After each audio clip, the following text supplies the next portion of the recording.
Okay, example 2. Again, if we have the lower limit as 1 and the upper limit as infinity, okay, 1 over x square, what is our answer? So change the limit to a variable k, okay, and then integrate x square, okay, dx. Okay, so when I do this, okay, 1 to limit, then I have changed the limit to k to infinity, and then let's integrate. So that's -2 plus 1, so it should be -1, and then 1 to k. Okay, 1 to k. So limit k approaches undefined or infinity, so I have that's 1 over -1, so sorry, negative x, so -1 over x, that's what we get. Okay, between 1 to k. Now let's solve this. The limit k approaches undefined, then I have 1 over -k minus 1 over -1, right? Yeah, okay.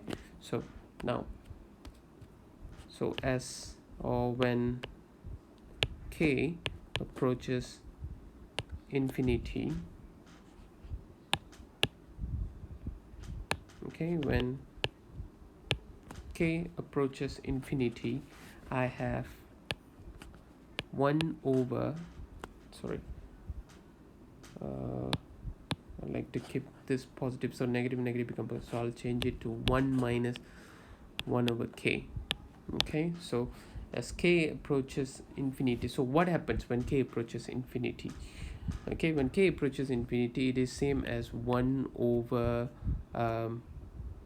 undefined. Okay, 1 over undefined, or undefined is basically infinity value. Okay, infinity value is basically a huge value.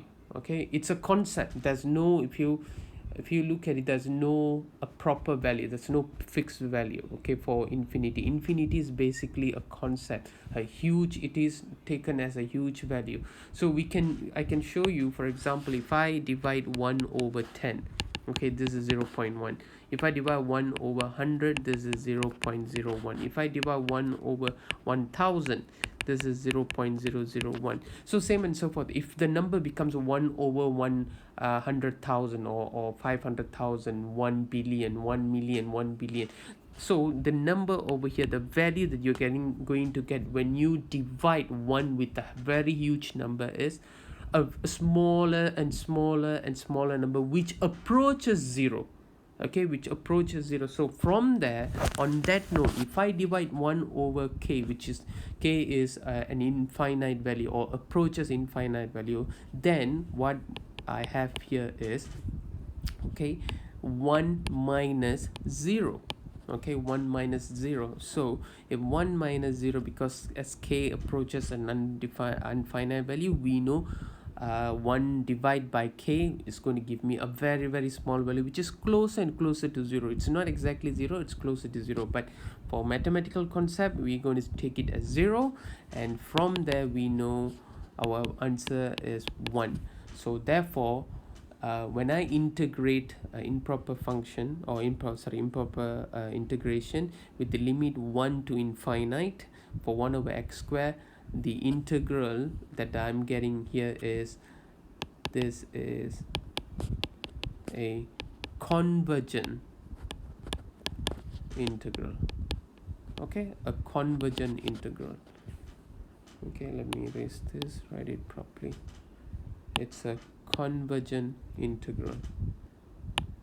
Okay, oops. Yeah,